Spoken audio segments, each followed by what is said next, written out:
सत्य पथरे चलिबाकु हेले जीवन रे पांचटी कथा को निश्चिंत मन रखिबाकु पड़िबो। प्रथमटी हेला दर्पण। दर्पण केबे मिछ कहिबाकु दिए नहीं। आपण निज आखिरे न देखिबा जाए केबे काहा कथारे विश्वास करिबा उचित नुहे। द्वितीयटी हेला ज्ञान। केबे भयभीत हेबाकु दिए नहीं।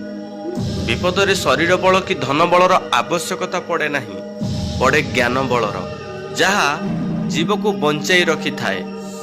तृतीयटी हेला सत्य। सत्य केबे दुर्बल हेबाकु दिए नहीं। सत् पथरे थिबा मनीषटी केबे भी हारि न थाए। चतुर्थटी हेला प्रेम।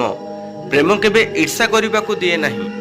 प्रकृत भल पाइबारे ईर्षा न थाए। आजिकालिका देहलो भी भल पाइबा कथा कहिले न सरे। तो पंचमटी हेला विश्वास। विश्वास केबे दुखी हेबाकु दिए नहीं। जो